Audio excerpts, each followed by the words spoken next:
Little Red Riding Hood.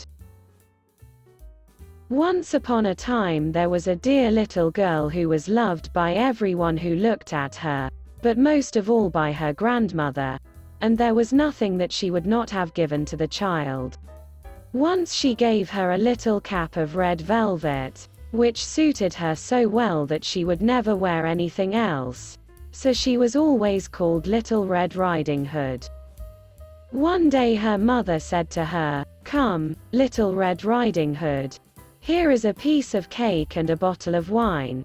Take them to your grandmother, she is ill and weak, and they will do her good.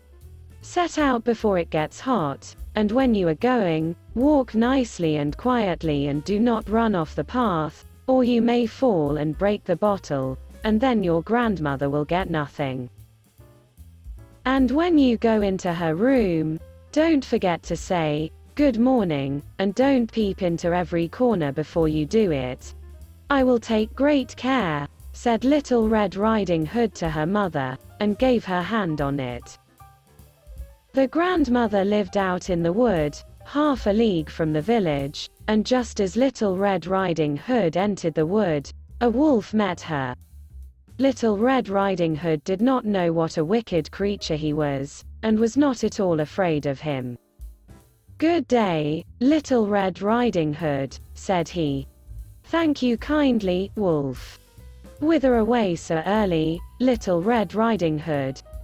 "To my grandmother's." "What have you got in your apron?" "Cake and wine. Yesterday was baking day, so poor sick grandmother is to have something good, to make her stronger." "Where does your grandmother live, Little Red Riding Hood?" "A good quarter of a league farther on in the wood. Her house stands under the 3 large oak trees, the nut trees are just below." "You surely must know it," replied Little Red Riding Hood. The wolf thought to himself, "What a tender young creature. What a nice plump mouthful, she will be better to eat than the old woman. I must act craftily, so as to catch both." So he walked for a short time by the side of Little Red Riding Hood, and then he said, "See, Little Red Riding Hood, how pretty the flowers are about here. Why do you not look round? I believe, too, that you do not hear how sweetly the little birds are singing. You walk gravely along as if you were going to school, while everything else out here in the wood is merry." Little Red Riding Hood raised her eyes, and when she saw the sunbeams dancing here and there through the trees, and pretty flowers growing everywhere, she thought, "Suppose I take grandmother a fresh nosegay. That would please her too. It is so early in the day that I shall still get there in good time." And so she ran from the path into the wood to look for flowers, and whenever she had picked one, she fancied that she saw a still prettier one farther on, and ran after it, and so got deeper and deeper into the wood. Meanwhile the wolf ran straight to the grandmother's house and knocked at the door. "Who is there?" "Little Red Riding Hood," replied the wolf. "She is bringing cake and wine." "Open the door." "Lift the latch," called out the grandmother. "I am too weak, and cannot get up." The wolf lifted the latch, the door sprang open, and without saying a word he went straight to the grandmother's bed, and devoured her. Then he put on her clothes, dressed himself in her cap, laid himself in bed and drew the curtains. Little Red Riding Hood, however, had been running about picking flowers, and when she had gathered so many that she could carry no more, she remembered her grandmother, and set out on the way to her. She was surprised to find the cottage door standing open, and when she went into the room, she had such a strange feeling that she said to herself, "Oh dear, how uneasy I feel today, and at other times I like being with grandmother so much." She called out, "Good morning," but received no answer. So she went to the bed and drew back the curtains. There lay her grandmother with her cap pulled far over her face, and looking very strange. "Oh, grandmother," she said, "what big ears you have." "The better to hear you with, my child," was the reply.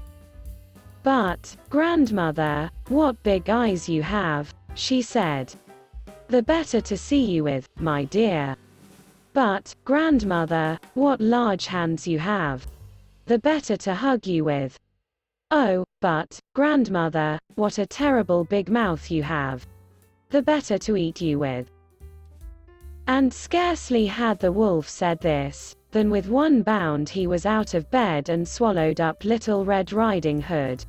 When the wolf had appeased his appetite, he lay down again in the bed, fell asleep and began to snore very loud. The huntsman was just passing the house, and thought to himself, "How the old woman is snoring. I must just see if she wants anything." So he went into the room, and when he came to the bed, he saw that the wolf was lying in it. "Do I find you here, you old sinner?" said he. "I have long sought you." Then just as he was going to fire at him, it occurred to him that the wolf might have devoured the grandmother, and that she might still be saved, so he did not fire, but took a pair of scissors, and began to cut open the stomach of the sleeping wolf. When he had made 2 snips, he saw the Little Red Riding Hood shining, and then he made 2 snips more, and the little girl sprang out, crying, "Ah, how frightened I have been." How dark it was inside the wolf. And after that the aged grandmother came out alive also, but scarcely able to breathe. Little Red Riding Hood, however, quickly fetched great stones with which they filled the wolf's belly, and when he awoke, he wanted to run away, but the stones were so heavy that he collapsed at once, and fell dead. Then all 3 were delighted. The huntsman drew off the wolf's skin and went home with it. The grandmother ate the cake and drank the wine which Little Red Riding Hood had brought, and revived. But Little Red Riding Hood thought to herself, "As long as I live, I will never by myself leave the path, to run into the wood, when my mother has forbidden me to do so." It is also related that once when Little Red Riding Hood was again taking cakes to the old grandmother, another wolf spoke to her, and tried to entice her from the path. Little Red Riding Hood, however, was on her guard, and went straight forward on her way, and told her grandmother that she had met the wolf, and that he had said good morning to her, but with such a wicked look in his eyes, that if they had not been on the public road she was certain he would have eaten her up. "Well," said the grandmother, "we will shut the door, that he may not come in." Soon afterwards the wolf knocked, and cried, "Open the door, grandmother, I am Little Red Riding Hood, and am bringing you some cakes." But they did not speak, or open the door, so the grey beard stole twice or thrice round the house, and at last jumped on the roof, intending to wait until Little Red Riding Hood went home in the evening, and then to steal after her and devour her in the darkness. But the grandmother saw what was in his thoughts. In front of the house was a great stone trough, so she said to the child, "Take the pail, Little Red Riding Hood. I made some sausages yesterday, so carry the water in which I boiled them to the trough." Little Red Riding Hood carried until the great trough was quite full.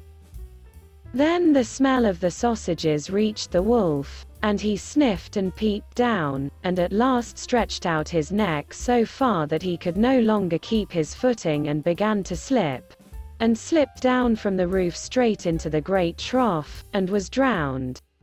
But Little Red Riding Hood went joyously home, and no one ever did anything to harm her again.